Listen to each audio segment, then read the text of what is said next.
Well, thank you for joining us today to talk about women and disability insurance. And I'm going to kick things off a little differently than I do for most webinars.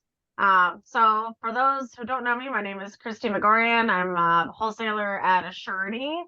And I want to start off with my hello, actually telling you my story. Um, so, back in many, many moons ago, the year 2008, actually almost 16 years to the date, uh, I was in a pretty nasty car accident. At least it felt like it was pretty nasty. There actually was no damage to my car at all. Surprisingly, I went through an intersection. However, taken to the hospital and traditional, like, you need to go get checked out at the ER, we actually found I had a brain tumor and got admitted to the other hospital in town the same day and had a pretty serious surgery the Well, following day. and I then like to do things do you dramatically. attend the same? As long as it So, makes sense, like it should. uh-oh. Ended up getting a tumor removed and found out, and that normal recovery time there, which is anytime you hit your head, you're looking at 9 to 12 weeks. Found out it actually was cancerous. So then, besides my own regular recovery process just from the surgery, I had to go and meet with an oncologist and figure out what else needed to happen. I ended up doing chemo for a total of 3 years. The type of cancer I had, I was told I had 2 years. And I can tell you personally, having disability insurance made all the difference for my husband and I. When you don't have to worry about a paycheck coming in, and I wasn't the primary breadwinner. I mean, my husband's an IT guy, so those people make a lot of money. So, but my paycheck still was a very important part of taking care of our expenses. Making sure our bills are paid, making sure there's food on the table, and the newest thing then was waiting for all those doctor bills to come in and figuring out how we were paying all those. Now, I also had to take a trip to another state that had more of an expertise in the type of tumor I had to make sure I was getting the best treatment for what it was. So obviously I was already off work, but my husband had to take time off from work as well. Now, the nice thing is, people that work W-2 jobs, you may have some PTO time you can use, but that does run out. Um, and if there was two of us with no paychecks coming in, that would have been an extra world of hurt just for us, keeping things moving and being able to focus on my recovery. Now, I was lucky working at an insurance company, that I did have different benefits because I was training people on why they needed DI. I never thought that, there I was at a very young age of 24 that I actually would be using that. So when we talk about disability, I think one thing that happens a lot is people, they're young and they think they're invincible. They think they don't need it. Well, surprise, like I was young. I didn't think I was invincible because I worked in the industry. So I knew that, things happen to everyone. Um, but actually having that be a reality, definitely was, changed my thoughts on a lot of stuff, but really made me passionate about disability insurance. And that's why I do talk about it so much. So, um, I think one of the most important things when you are selling DI yourself is having a story to tell. And, whether it's your own story, a story of a friend or family's, or if you want to use my story, you're always welcome to. But, I think just understanding what would happen to someone if they didn't have it. So thinking of my situation in reverse, what that would have looked like. Um, we probably would have had to move back in with one of our parents, which is something no one in their 20s wants to do. But we probably would have had to file bankruptcy. My husband may have lost his job. I mean, there's so many things that factor into a situation like that, where you are disabled, that does make a huge difference. So even if you're able to protect $1,000 for a client, or 60% of their paycheck, it's a very important thing to talk about. And for us, the biggest thing now, looking back so many years later, that paycheck protection also served as my retirement protection, because we didn't have to dig into retirement funds to pay our rent payment at the time, to make sure the bills are paid. We didn't have to do any of that. So um, when you talk to someone who, kind of is on the fence about why DI, again, those stories make a huge difference. So I always like to start with that, especially when we're looking at specific groups of, here in the situation like women. I think there still is a big stigmatism in the industry about, what a primary breadwinner is. And usually it's not thought of being that female. We know it is in many situations, but even if it's not, like, that paycheck still makes a huge difference in that family situation. So having something like DI, it really makes sense, and it does actually work. So now that I've shared a little bit about myself, I want to talk more about, disability and how to start some of these conversations. So the first thing, disability insurance versus income protection. When I talk about disability insurance with someone, a client of mine, or a lot of agents, I will always encourage you to say income protection versus disability insurance. The reason for that is, if you're talking to a client and you say disability insurance, their first thought is that blue and white sign at the grocery store. And no one ever sees themselves needing to park there, right? But when we talk about protecting a paycheck, someone always can find something that they can relate to of what would happen if they did lose their paycheck. So I think that's the biggest thing, is making sure that your clients understand that this is paycheck protection, this is income protection, this is keeping the bills paid protection, instead of disability insurance. I think it starts the conversation on a totally different level than you get by using the words DI or disability insurance. Next, I'm not a big person with stats, but I think that this is really important because DI isn't talked about. We have a lot of agents that sell a great amount of life insurance, annuities, and other things in this business. Those are all great, but the one thing we're always missing is the thing that pays for all of those other benefits. And just a statistic here, knowing that 7 in 10 would feel a financial pinch in a month or less. I always like to relate this to a client as, what would be different in your life if you were to miss one paycheck? And wait for them to give you an answer. And then ask them, how would that look for 2 paychecks? Depending on how they're paid, whether it's biweekly or monthly, you'll get a variety of answers there. But I think we will notice on all of them, there's some type of financial pinch. Well, I might have to, pay my electric bill a month or 2 late. I may have to pull my children out of their YMCA summer sports. I may have to get rid of, some, now with all the streaming devices, I have to get rid of Disney Plus. So all those types of things, they'll give you the reasons. And then they also will give you the reasons why that would affect their family too. So it's a great thing to talk about. And again, just mentioning, what would that look like for you? It doesn't matter what it looks like for their friend or their next door neighbor. What would that look like for you? Next thing I like to talk about is the average duration of a disability. Often people think that, a disability it's something easy, right? I might be out of work for a couple of weeks, so then I'm good to go. Well, we don't know that. And, knowing that most disabilities are health related, often that, that 2-week time frame is not going to be accurate. Now, if you were talking to them again, I understand 2 weeks might not be a problem, but what if it was a year? What if it was 2 years? And then it makes it really easy to say, the average disability time is almost 3 years. Could you survive for 3 years without any type of paycheck.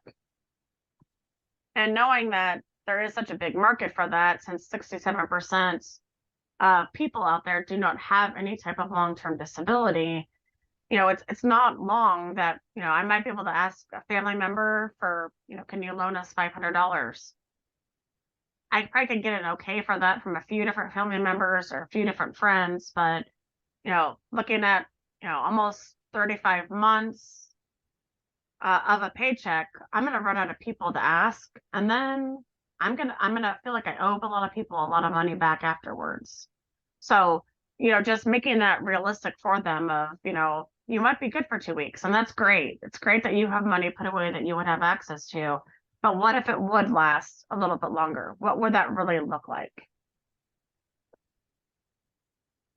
So I think the next thing is talking about, like, where do I go? Like, who can I talk about disability with? How can I bring up this conversation?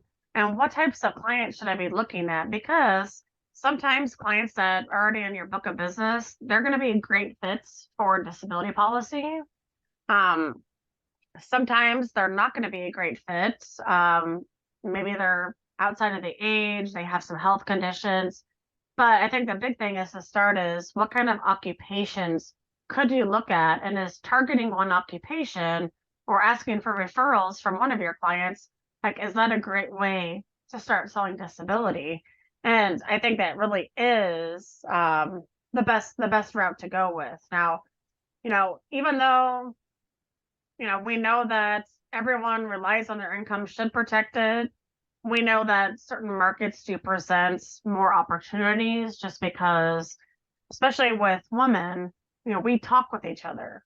So if I had someone approach me, I might reach out and be like, I have a coworker, Jane Doe here, who actually, she has 3 kids and she might be interested in this type of coverage. So we're more likely to talk with each other and naturally suggest leads for an insurance agent or, another person we think would benefit. And so I think that's a great thing and the great opportunity that we do have in the market today. So let's talk about a few occupations that we could look to target here. So first, I want to start with just some of the traditional occupations that are known to be occupations that women work in. So that old school classification, childcare, nurses, secretaries, teachers, school lunch ladies, people that own daycares, as I mentioned, those that do special ed. Those are all kind of roles that in the past were traditionally known to be just that fit for women. We still do know we have a lot of women that work in those roles. And so those are great occupations for you to start off with, because again, they will all talk to each other that they work with and, definitely can help lead you to more than one sale. And next, and my favorite one, is the non-traditional occupation. So I think about architects, carpenters. My HVAC person is a woman. I love it. Mechanics, police officers, and firefighters. We see more women working these non-traditional occupations now. And there's not that same conversation always about, talking to my friend at work, like they would be interested in this as well. And a lot of times these clients aren't really targeted for that insurance, even though they're just as in need as the CEO of a company, just as in need as people that do work in those traditional types of roles. Next is the small business owners. This is something that women do frequent more often, are small businesses owned by other women, whether it is that little clothing shop down the street from your house, nail salons, spas, home decoration stores. We even have a cute little store that sells just socks here in Lincoln. Just all those little things you can think of that small businesses. They are in need of disability insurance because chances are they may be the only full-time employee that their shop has, and traditionally are probably working most of the daytime hours, and then they have part-time workers at night. They are a great fit for disability because if something were to happen to them, chances are without that plan, their business is going to close. So being able to help provide income where they can still keep things afloat, maybe bring someone else in who then is getting a paycheck while they're in recovery. Every small business owner, if you just ask them that question of what would happen, how many full-time people work at your business, just kind of probe them with some of those questions. It will be a very easy way for you to start that conversation and get a sale. So when we think of what is next, then how do we start that conversation? And how do we deal with the different objections that may come up? Because that's the other hard part with selling disability is, even though people may agree with you that I should have some type of insurance to cover my paycheck, often they're the ones that are also juggling the rest of the family's expenses. So, do I have an extra $50 that I can pull from here to go here? Would we have to cut back at any of these types of things to afford this? And the great news is when you sell a disability, it doesn't necessarily have to be for their entire paycheck. You may start with just that $1,000 sale that is easy for them to add on, an extra $20 a month going here. But it all starts with that conversation. And so just asking that question of how much income would you need to support yourself if you could no longer work? Here we're going to target what is the rent or the mortgage, the other utilities. Do we have a car payment or student loans? Do we have children, and are they in any type of sporting events or dance? Just looking at those things and kind of putting that list together of what they're actually spending each month, and asking the question of, so if something were to happen, how would this continue to get paid? If we look at this list, what are the most important things that if you were not able to work, you would want to make sure were covered by this plan? Another way to ask the question is, how could you afford to pay your mortgage if your paycheck stopped? Maybe we want to keep it very basic with the client and focus on just one expense to get that conversation started. We know in different areas of the country, obviously mortgages and rent cost are different. So here in Lincoln, Nebraska, probably a little bit lower than where a lot of you guys are. But still, like, what does $2,000 do for someone on paying their mortgage or paying on their rent? That's a big dollar amount to make sure something's covered. And we all know, especially for women, the first thing, they're always prioritizing their family and keeping that roof over their head. That's the most important thing that they're going to make sure gets taken care of. So if you want to start just simple and not add in the car payments and all those other expenses, just start with that mortgage.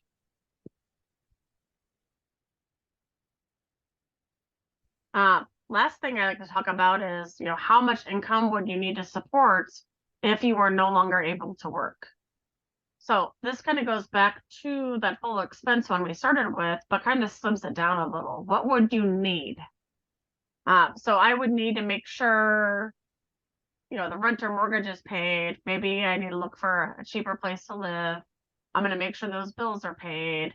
That's kind of the focus of this, the way this question goes, is those necessities. So making sure we can buy groceries, rent or mortgage, and paying those utilities. So keeping it pretty simple, and not adding in all the extra stuff like, the night out for dinner, the family goes, etc.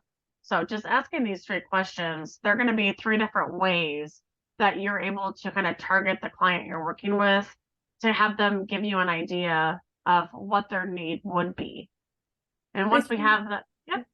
Christy, I think a lot of people forget too that disability, although it covers illness and accident, is mostly used for illness. A lot of times, like historically, it's because somebody gets sick and can't work. I know everyone thinks disability is, oh, I have an injury or I break my leg or my arm or this happens and I can't go back to work. But so many times it's those hidden types of accidents or hidden sicknesses that make this all come into play.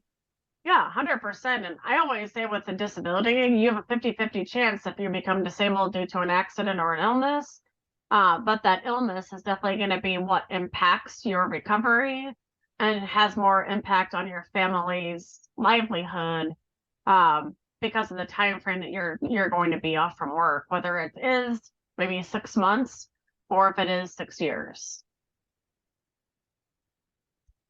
So next thing we like to talk about then is, well, how do we close the sale? Because even though it seems easy to say, hey, okay, so if we were to cover $2,500 just to cover your mortgage payment, this is what the price would be. Even though we all would like to think it is that easy to close a sale, often there's many objections that come with clients, and there are lots of things that we have to overcome. So the first one I want to hit on is just, I don't think I'll use it. Even though you have worked with the client and you've established the need, they have shared with you that they agree that that would be a big struggle. Oftentimes it's really hard to get them to still look past that to move forward with purchasing a plan. One thing we like to do is help provide some different questions really to push back on the client there when they're in that, let me think about this stage. Oftentimes we can bring up other insurance, like car insurance. That's required usually by a lot of states. Not that you ever necessarily use it, but you have to have it. Medical insurance, that's not something that anyone really plans on using. I'm not planning on having to have surgery for a broken leg, but if something happens, I know it's taken care of. We like talking about rider features, whether it is return of premium or another feature on there, like the cost of living adjustments that are made. Just talking about some of those features and how that benefits the consumer. Sometimes that will be something that helps get them over that line to purchase. And then, I think one thing, and sometimes this is a hard one, is kind of putting them in that situation of like, how would you feel if this happened and you didn't have this insurance? How would this affect your family, knowing that we had this conversation and you decided, to still not move forward with it? Sometimes bringing in that teeny bit of guilt will help the client realize that, hey, you know what? This is $40 well spent. So just having those conversations with them and bringing up some of those questions to really make it real for them will make a difference. Next thing that we all hear in the insurance world is it's too expensive. That is the number one excuse, I think, for everything. Even if you're out at the grocery store, something's too expensive, right? So how we like to handle this is talking about what is the policy actually worth for you? So, we can see here, if an injury set back your career, would you still be able to achieve long-term financial goals? I always like to think about this one as your paycheck now provides your paycheck in retirement.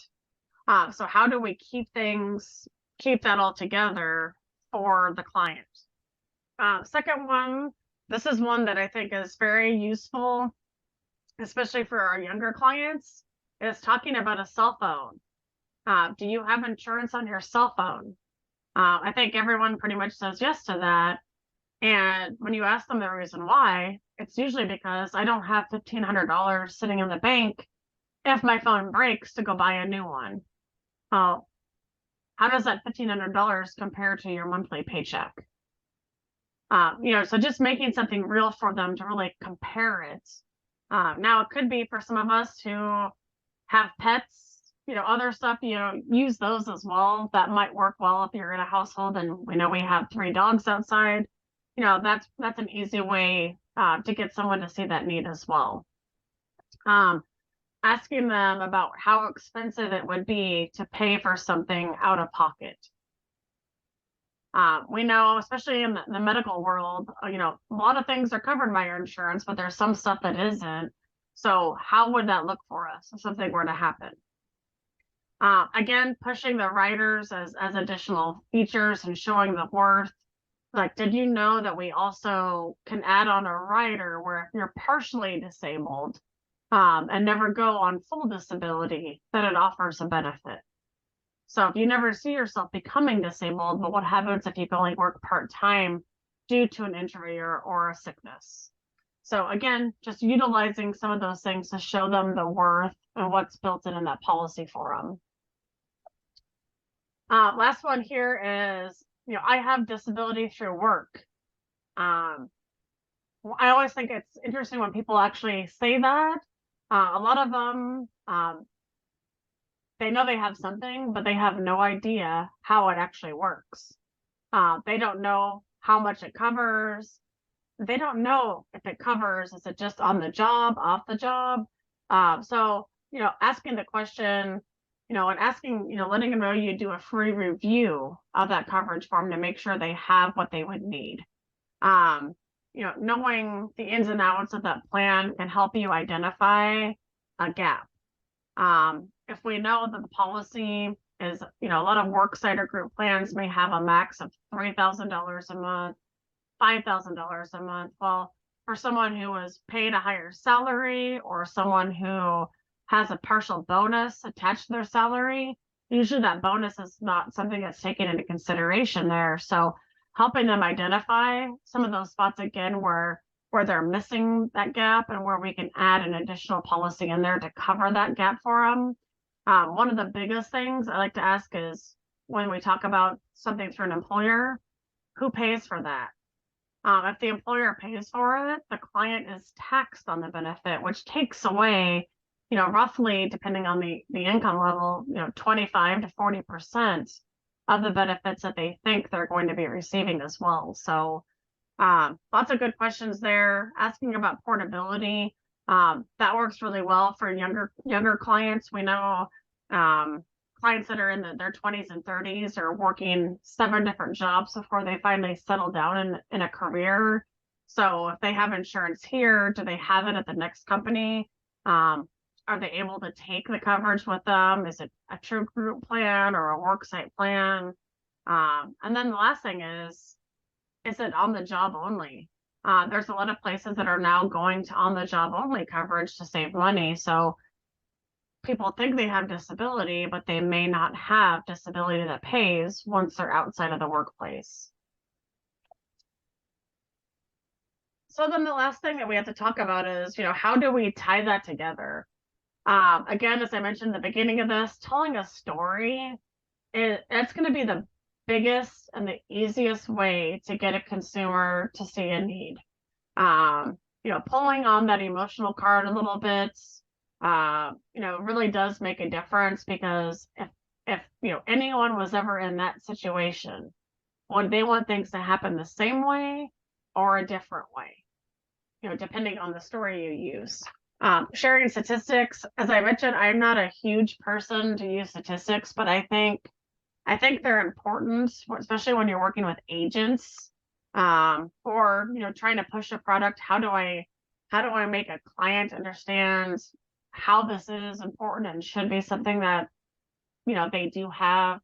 Sometimes using those statistics is the way to get them to actually set up an appointment with you, because they're interested now in hearing what you have to say.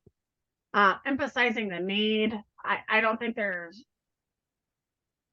throughout the whole process of making a disability sale or conversation, that need should always be something that is prevalent and right in their face about, what this would look like in that situation they didn't have something. So I think that's good. Being confident about, being confident about how we're approaching the clients too. Like, one thing I like to do, along with telling my own story, is I also bring a copy of my policy with me. I think sometimes a client's mind goes, yeah, you're telling me the story, all things are great. Well, back when my policy actually paid me, you still got paper checks. So I have my policy and a couple of those statements that I show the clients, like, hey, this is real and these policies do pay. Here's mine if you want to take a look and see what benefits I have on mine. And let me tell you about this check stub you'll see in there and how I got that. Making conversations on that and having those conversations, being confident about why this is important for them, is a huge thing that you should talk about, and a huge thing for them really to consider. So lastly, just to give a teeny bit of information on Assurity and what we have to offer. We have 4 different plans for your client's individual needs. We have a short-term plan, that pays benefits start off at potentially 0 days wait, up to 2 years. We have a long-term plan that starts at 30 days up to age 67. We have a high-risk DI plan. So sometimes we run into those clients that have some health conditions that, maybe make them a little bit higher risk for insurance. Those are cases we will take a look at for you and are able to offer in many situations. And then lastly, business overhead. Earlier, we were talking about those small businesses. That's something we do specialize in on the small business market. So having that product available is another great feature and another great option that you can offer your clients. So with that, that is all I had for today. Does anyone have any questions?